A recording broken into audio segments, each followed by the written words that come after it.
Hi, it's Danusia. Welcome back to Parents Who Think. Today I'm sitting down with Lucy Werner, who is known for her innovative work on the art of hyping yourself.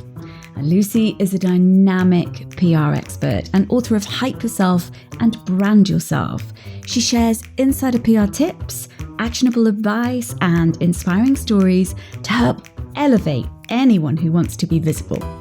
Go find out more on her Substack called Hype Yourself. If you've ever found self-promotion a tricky beast, this 15-minute power-packed chat is tailor-made for you. Even if you're already a self-promotion pro, trust me, you'll pick up some no-nonsense, super actionable PR tips. Because, let's be real, who couldn't use a little extra boost in the hype department? Self-promotion can be tough, but we've got you covered. Hello, Lucy. How are you? Lovely to have you on the show. Hello, Danusia. Hello. So we're talking PR, aren't we? We are. Your jam, your thing, you're an expert in this. And I would really love to gather some wisdom from you for my listeners about how to PR yourself, how to do it yourself. I mean, anything that you can do to help. It's pretty, what's the word? Terrifying for lots of people, isn't it? Yeah, there's definitely a lack of confidence that stops, I think, particularly women from going out there and promoting themselves. And I think part of that in the UK, it's a bit of a British stiff upper lip type thing of, sort of keep calm, carry on, don't shout about it too much. But even when I see people have successes, they're almost scared to kind of talk about it. So it's also helping people find ways to share the good and the bad in a way that feels comfortable for them. And when you talk about it feels comfortable for them, I see a lot of people promoting themselves, and that's amazing. I love that. But it looks sometimes like there's a standard way of doing it. Like you've got to tell your human interest story. No, it doesn't have to be done. I do think having some human interest is good, but it doesn't have to be anything that you don't want to share.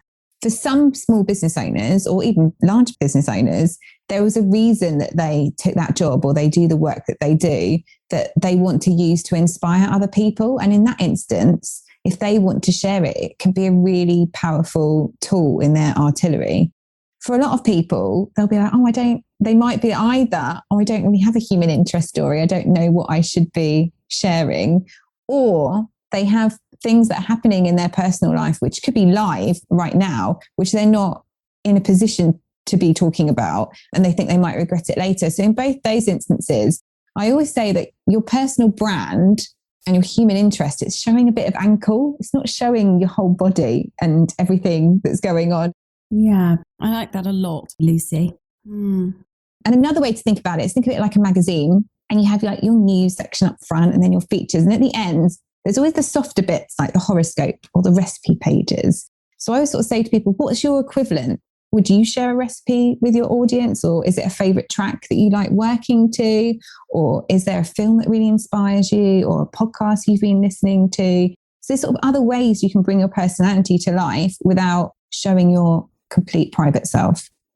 That's really fun, because it is always great to get the inside track on what are people listening to and cooking. And you find out fascinating facts. Like you'll see somebody, oh, I didn't know they played golf, or I didn't know they were really into computer gaming. And it's kind of, you make assumptions about people, and actually when they've got a weird hobby or something that they're really interested in, it can be really fascinating to others and help you really connect with them. What if you don't have a weird hobby, or the one you have isn't something you'd want to share?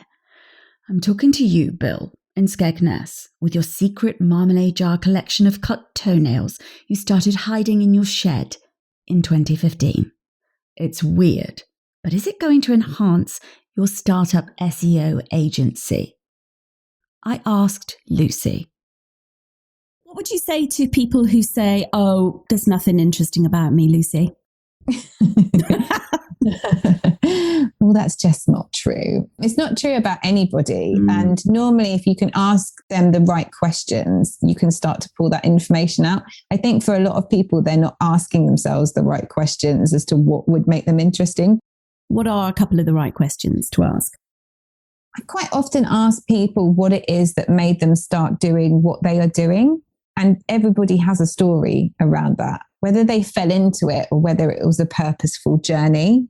There's a reason they got to where they are. And that is a story that people are interested in. So telling that story is a lot more interesting than perhaps people realize. I also think people who own product-based businesses don't necessarily think of themselves as an expert, but to the person who's aspiring to be a product-based business, they have no idea how to do the design or how to get into a retailer or how to launch an online shop. So whatever it is you're doing in your business, whether it's a product or a service, or you're an employee or you're freelancing or consulting, there's going to be ways that you've got into what you're doing that other people are really going to want to know about.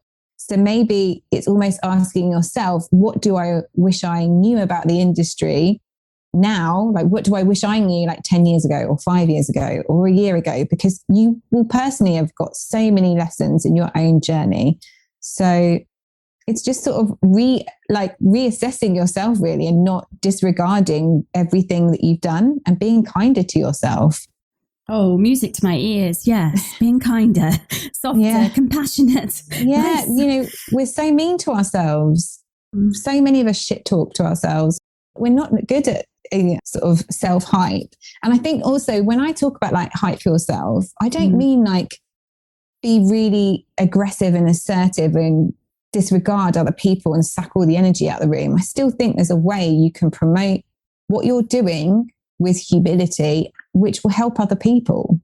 So it sounds like it's a balance, because when promotion comes up as a concept, a lot of us, I think, from conversation are like, oh, there's those kind of pushy, arrogant, ego-based, like really give it a rest, would you? And then there's the humility side, the humble, like, come on, get your voice. Come on, you're sitting on something so brilliant. Come on, come forward. And actually there is a place, as you're talking about, aren't you? Which is, you do need that oomph to say, yeah, I need to share this message, but also retaining that. Well, I think it's not believing your own hype. Yeah, you almost got to sort of, it's a bit like a snake. Like you kind of need to shed off your ego continually as you move forward, because we all change, we all evolve. And obviously, the more we grow and develop, the bigger the goals or the targets we might set for ourselves. But I think it's always just remembering who you are, what you're about. Right? Let's get down to brass tacks. Let's go right to basics. Basic actions for our listeners. Like, what are the actions that you'd say, right, do this? Have a decent headshot, because if you get booked to speak on a podcast or on a stage or get in the paper, it's going to be one of the first things that they ask you for. And on that headshot, imagine a triangle in the middle of it, and that is where your head should be.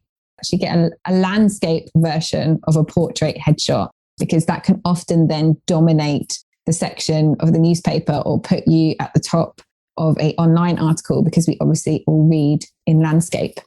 Brilliant. Number 2, get your bio. It's another thing that people don't have in their back pocket.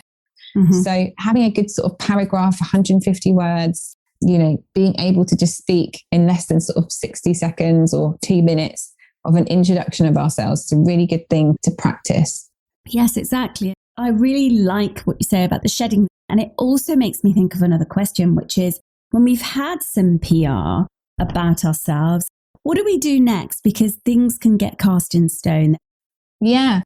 I mean, just look at people like Taylor Swift, Lady Gaga, all these people, they move all the time. They don't have the same genre of music, the same way of dressing, everything changes. And a lot of that is probably orchestrated. But I think whether you're a small business owner or a freelancer, wherever we're at in the world, you can kind of look at big global trends and say, like, what can I borrow from that? Yeah, the spirit of reinvention is really typified by those women that you're talking about, the icons. And also looking at global trends. I mean, when you talked about what can I learn from those global trends, I was also thinking, and how could I create a trend? Like in a way, it's like, this could be a trend, or going in an opposite direction. So it's it's both. It's like, here's the trend, noticing, what could I learn from that? What could I piggyback off? How could I use that? Actually, one of my favorite things, like one of the things that I talk about quite a lot in publicity is, where can we put you where you don't belong? How can we do things differently? I love that, Lucy. And actually, you and I have had a conversation in the past where there's something rather lovely about going against the grain and doing it in your own way and being really self-assured and confident in that. I'd love an example of, when you said, where can I put you where you don't belong? Can you think of somebody that's done that? So I worked with a digital agency and they had a dog in the office. So we actually did a whole research piece on why having pets in the office is better for your creativity, and took over the front page of what was the work section in the Guardian weekend magazine, with like a picture of all these different offices with random pets, and turned it into a bigger feature, rather than just going, this is the work we do, this is how we've made it, or here's a case study, which no consumer publication is going to be interested in. So it's finding those little bits in the business that you might disregard as being fun or quirky, and pulling those out. So where are your kind of target audiences? Think about like the publications or the places that they are consuming, and that might not be the obvious choice.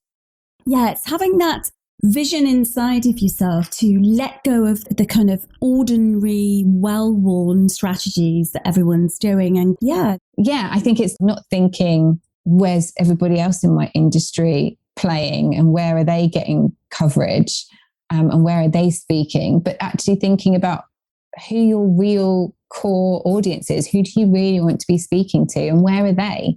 And that might not look like a national news publication or a TED talk. It might be a small local Facebook group, but that can really catapult you.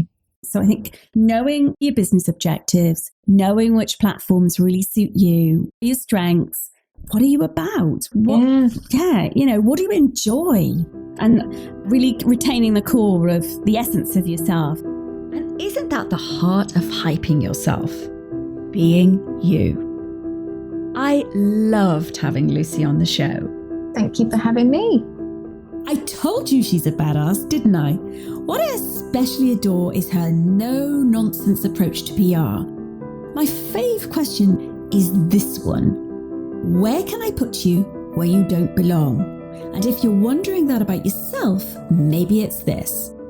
Where can I put myself where you'd never expect to find me? Right?